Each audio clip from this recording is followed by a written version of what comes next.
Indian cinema में कहानी चाहे कुछ भी हो, लेकिन हीरो और हीरोइन के डांस नंबर पे आसपास के पब्लिक का सिंक्रोनाइज्ड और वेल कोरियोग्राफ स्टेप्स के साथ उनको ज्वाइन करना काफी कॉमन है। सिल्वर स्क्रीन पे देखने में भी अब ये एकदम नॉर्मल सी लगती है और बिल्कुल भी अनयूजुअल नहीं लगती है। लेकिन क्या आप रियल लाइफ में ये इमेजिन कर सकते हो कि एक लेडी रोड पे डांस कर रही हो और अचानक से एक एक करके पूरा क्राउड उससे जुड़ जाए और लगातार नाचने लगे? थोड़ा अजीब लगा, है ना? लेकिन ऐसा ही कुछ हुआ था 1518 एडी के स्ट्रॉसबर्ग में। 500 साल पहले की बात है। जुलाई के महीने की तड़कती भड़कती धूप में एक औरत, जिनको फ्रो ट्रोफिया के नाम से जाना जाता है, अपने घर से निकली और रास्ते पे जाके लहराते हुए नाचने लगी। ना कोई गाना बज रहा था, ना ही कोई म्यूजिकल इंस्ट्रूमेंट्स, पर वो लेडी अपने डांस में मानो खो ही गई थी। पहले जब आसपास के लोगों ने उनको देखा तो उनके डांस की सराहना की। धीरे धीरे कुछ और लोग भी उनके साथ ही थिरकने और नाचने लगे। लेकिन देखते ही देखते वो ऐसे नाचने लगे जैसे उनका अपने डांस या बॉडी पर कंट्रोल ही नहीं था। जैसे जैसे वक्त बीता, डांस में और भी लोग जुड़ते गए। आदमी, औरत, बच्चे, बूढ़े, सब ऐसे नाच रहे थे जैसे कि कोई उनको हिप्नोटाइज करके नाचने को बोलकर चला गया हो। मिसेस ट्रोफिया लगभग एक हफ्ते तक बिना रुके नाचती ही रही। बहुत से लोग नाच नाच के एग्जॉस्टेड हो गए और बेहोश होकर जमीन पे गिरे। उनके पैर सूज गए थे, गर्मी से छाले पड़ गए थे, पर वो रुकने का नाम नहीं ले रहे थे। गाना भले ही नहीं, लेकिन पीड़ितों की दर्दनाक चीख से पूरा माहौल गूंज उठा था। कुछ लोग थक के बेहोश हो गए तो कुछ लोगों की जान तक चली गई। अवेलेबल रिकॉर्ड्स के मुताबिक हर दिन लगभग 15 लोगों की जान जा रही थी डांस करते हुए। खबर चारों तरफ फैल चुकी थी। अगस्त आते आते करीब 400 लोग इस डांस मेनिया का शिकार हो चुके थे और चर्च तथा प्रशासन ने बात की गहराई को समझी। कुछ लोकल फिजिशियंस ने क्लेम किया कि ये हॉट ब्लड या फीवर के वजह से हुआ है और लोग फीवर से राहत पाने के लिए ऐसे फ्रेनेटिकली गाइरेट करते हुए डांस कर रहे हैं और यही उपाय है बुखार को कम करने का। सिविक और रिलीजियस अथॉरिटीज को लगा कि अफेक्टेड लोगों से और ज्यादा डांस करवाना इसका सॉल्यूशन है। उन्होंने डांसर्स के लिए शहर के बीचों बीच जगह निकालकर स्टेज बनवाया। म्यूजिशियंस और प्रोफेशनल डांसर्स को भी बुलाया गया, पर अथॉरिटीज के इस डिसीजन ने सिचुएशन को और भी आउट ऑफ कंट्रोल कर दिया और एफ्लिक्टेड लोग और भी इंटेंसली डांस करने लगे। कुछ लोगों ने इसको सेंट वाइटस का श्राप माना और अपने आप को सिन से फ्री करने के लिए इस पब्लिक डांस में भाग लिया। आहत और निहत लोगों की संख्या भी बढ़ती गई और ये एक नाइटमेयर से कम नहीं था। अथॉरिटीज ने पब्लिक डांस और म्यूजिक को बैन कर दिया, पर अब बहुत देर हो चुकी थी इस डांस एपिडेमिक को रोकने के लिए। अल्टीमेटली सारे डांसर्स को ऑर्डर दिया गया कि वो माउंटेन टॉप पे अवस्थित सेंट वाइटस के श्राइन पे चले जाए। उनको रेड कलर के जूते पहनाए गए जिसमें क्रॉस बनाया हुआ था। उन पे होली वाटर भी छिड़का गया। हाथों में क्रॉस पकड़े हुए ये डांसर धीरे धीरे शांत होने लगे। जब फॉरगिवन बाय सेंट वाइटस ये वर्ड स्प्रेड होने लगा, बाय सितंबर एंड डांसिंग मेनिया का प्रकोप खत्म हुआ। पर इतने सारे लोगों के ऐसे सामूहिक अनकंट्रोलेबल डांस के पीछे की वजह क्या थी? क्या ये बस एक अर्बन लेजेंड था जिसका वास्तविकता से कोई लेना देना ही नहीं था? कई सारे कंटेम्प्रेरी सर्मन्स और ऑफिशियल ऑर्डर्स या रिकॉर्ड्स, जिनमें physician notes, cathedral sermons, local and regional chronicles, Strasbourg city council के नोट्स भी शामिल है, उनमें इसका वेल डॉक्यूमेंटेड होना इस बात की पुष्टि करते हैं कि ये घटना सच में घटी थी और ये कोई अर्बन लेजेंड तो बिल्कुल भी नहीं है। इनफैक्ट इतिहास में डांसिंग प्लेग के और भी इंस्टेंसेस देखने को मिलते हैं। अगर हम टाइमलाइन में थोड़ा और पीछे चलते हैं, सन 1021 में ऑन क्रिसमस ईव जर्मनी के कोलबिक टाउन के एक चर्च के बाहर 18 लोग गैदर होकर नाचने लगते हैं। बाहर के इस कोलाहल के कारण चर्च के अंदर प्रीस्ट अपना काम नहीं कर पा रहे थे और उन्होंने बाहर के भीड़ को हल्ला ना मचाने का ऑर्डर दिया। बट लोगों ने एक दूसरे का हाथ पकड़ा और अपना डांस कंटिन्यू किया, clapping, leaping and chanting in unison. इस डांस को रिंग डांस ऑफ सिन के नाम से जाना जाता है। प्रीस्ट ने गुस्सा होकर उन लोगों को कर्ज किया कि अगले 1 साल तक वो बिना रुके नाचते रहेंगे।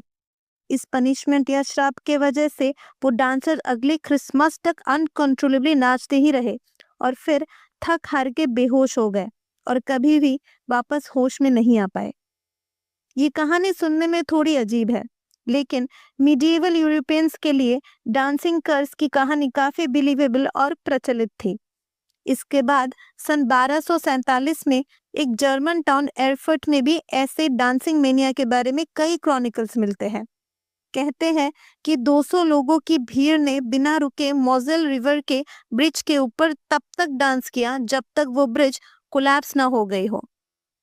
कई मिडिवल ऑथर्स 1374 में वेस्टर्न जर्मनी और नॉर्दर्न फ्रांस में ऐसे अनस्टॉपेबल डांसिंग के ऑकरेंसेस के बारे में लिखते हैं। लगातार डांस करने वाले ये लोग दर्द से कराहते रहते थे पर अपने आप को डांस करने से रोक नहीं पा रहे थे। कुछ लोगों को भयानक विजन्स भी आ रहे थे और वो प्रीस्ट या मॉन्क्स को रिक्वेस्ट करते थे कि सेव माय लाइफ। लेकिन 1518 का डांसिंग प्लेग इतना खौफनाक था कि रोज 15 लोगों की मौत हो रही थी स्ट्रोक, हार्ट अटैक, एग्जॉशन और पेन से। पर लोग रुकने का नाम नहीं ले रहे थे और लगभग 3 महीने तक ये डांसिंग एपिडेमिक चलता ही रहा। 1500 से 1600 एडी के बीच और भी कई आइसोलेटेड ऐसे डांसिंग मेनिया जैसे इंसिडेंट स्विट्जरलैंड और होली रोमन एम्पायर में देखने को मिलते हैं। इस डांसिंग प्लेग से रिलेटेड सबसे फेमस थियरी है एरगेट की। एरगेट एक व्हीट या राई में ग्रो करने वाली हेलुसिनोजेनिक फंगस है जो इनफैक्ट यूज होता है एलएसडी जैसे ड्रग्स के मैन्युफैक्चरिंग में भी। लेकिन ये डिबेटेबल है कि 400 की भीड़ एरगेट के कंजम्पशन की वजह से लगातार हफ्तों तक कैसे डांस कर सकती है, जबकि एरगेट के हेलुसिनेशन का इफेक्ट 1 या 2 दिन तक ही रहता है। सारे लोगों का एरगेट वाले व्हीट का एक साथ कंज्यूम करना और सेम हेलुसिनेशंस को एक्सपीरियंस करना और सिमिलर तरीके से रिएक्ट करना इज ऑल्सो क्वेश्चनेबल। इस थियोरी को इसलिए भी रिजेक्ट किया जाता है क्योंकि अफेक्टेड एरियाज में ऐसे भी एरियाज थे जहां पे ऐसे एरगेट इन्फेक्टेड क्रॉप्स नहीं कंज्यूम होते थे। इटली में ऐसा ही एक फेनोमेनन था टेरेंटिज्म, जिसमें टेरेंटुला या स्कॉर्पियंस के काटने से विक्टिम्स के बॉडी में जहर फैल जाता था। इस कंडीशन का उस टाइम पे जो नॉन एंटीडोट हुआ करता था वो था एक पर्टिकुलर म्यूजिक पे डांस करना जिससे वेनम यानी विष ब्लड से सेपरेट हो जाए। सदर्न इटली का ट्रेडिशनल फोक डांस टेरेंटेला भी इसी से इंस्पायर्ड है। टेरेंटेला ये वर्ड डिराइव किया गया है इटालियन टाउन टेरेंटो से, जहां पे लोकल उल्फ स्पाइडर टेरेंटुला के बाइट करने से टेरेंटिज्म के केसेस देखे जाते थे। टेरेंटिज्म बेसिकली एक साइकोलॉजिकल इलनेस था जिससे लोगों में एक एक्सट्रीम अर्ज आता है डांस करने का, बिलीविंग दैट उनके बॉडी में स्पाइडर बाइट से जो जहर फैल चुका है उनको उसको एक पर्टिकुलर डांस के जरिए पूरे बॉडी में डिस्ट्रीब्यूट करके ब्लड से अलग किया जा सकता है और ऐसा करने से ही उनको राहत मिलेगी। ये बीमारी भी 15 से 16 सेंचुरी के टाइम पे ही इटालियन टाउन्स में प्रेवलेंट था, लेकिन 1518 के स्ट्रासबर्ग के लोग कोई पर्टिकुलर डांस नहीं परफॉर्म कर रहे थे, ना ही पर्टिकुलर म्यूजिक बजा के डांस कर रहे थे। वहां पे लोग बस एक दूसरे को देख के इमिटेट करके इनवॉलंटरीली रैंडम डांस मूव परफॉर्म कर रहे थे। 400 लोगों का टेरेंटुला से बिटन होना भी सोचने में ही अजीब सा लगता है। तो क्या ये लोग इमेजिन कर रहे थे कि ये लोग टेरेंटिज्म का शिकार हो चुका है? Highly impossible. दूसरी थियरी है जो इसको सेंट वाइटस के कर्स के साथ जोड़ते हैं। सेंट वाइटस को patron saint of dancers and entertainer माना जाता है। इनफैक्ट एक न्यूरोलॉजिकल इलनेस को भी इन्हीं के नाम पे रखा गया है, सेंट वाइटस डांस या सिडेनहैम्स कोरिया। इस इलनेस में लोगों के बॉडी में इनवॉलंटरीली मूवमेंट्स होते हैं जो कि अनरिदमिक और एक्सप्लोसिव इन नेचर हो। Fine motor control loss, speech impairment आदि जैसे सिम्टम्स भी देखने को मिलते हैं इस बीमारी में। लेकिन पूरे शहर के लोगों का अचानक से कलेक्टिवली ऐसे न्यूरल डिसऑर्डर का शिकार होना या इतना एनर्जेटिकली हफ्तों तक नॉनस्टॉप डांस करना लॉजिकल नहीं है। एग्जैक्ट रीजन ना पता होने की वजह से मेजॉरिटी ऑफ मिडिवल यूरोपियंस ने इसको सेंट वाइटस का कर्स माना था। इससे राहत मिलने की आस में लोग चर्चेस में प्रेयर ऑफर करते थे और कहीं कहीं तो सैटनिक पोजेशन समझ के एग्जॉर्सिज्म भी करवाए जाते थे। लेकिन एक और थियोरी है जो शायद सभी थियोरीज में से सबसे ज्यादा एक्सेप्टेबल या रैशनल मानी जाती है। उस टाइम का Europe economic hardship, flood, famine, diseases, violence, harvest failure, plague, war, terrible cold, scorching summer heat आदि से जूझ रहा था। इन सब डिस्ट्रेस और टेंशन ने ही शायद एक मास हिस्टेरिया को जन्म दिया। लोगों को ऐसा महसूस होने लगा कि उन्हें सेंट वाइटस का कर्स मिला है और वो मजबूर है डांस करने के लिए। जहां जहां भी कोरियोमेनिया, डांसिंग मेनिया या डांसिंग प्लेग के केसेस सामने आए हैं, वहां के लोगों का जीवन बहुत ही स्ट्रेसफुल था और उनका सेंट वाइटस के कर्स में भी बिलीफ था। स्ट्रासबर्ग में लोग हेल्थ कंडीशंस आदि से जूझ रहे थे। प्लेग और अन्य बीमारियों का फ्रीक्वेंट आउटब्रेक्स देखने को मिलते थे। लैक ऑफ सैनिटेशन और ओवर क्राउडेड अर्बन एरियाज में बीमारियां बहुत तेजी से स्प्रेड हो रही थी।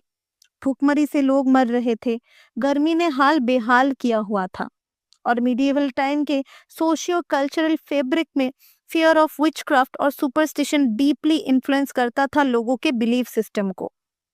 जाहिर सी बात है, घंटों तक लोग को डांस करते हुए विटनेस करने वाले लोगों ने इसको कोई डिवाइन पनिशमेंट ही समझा होगा।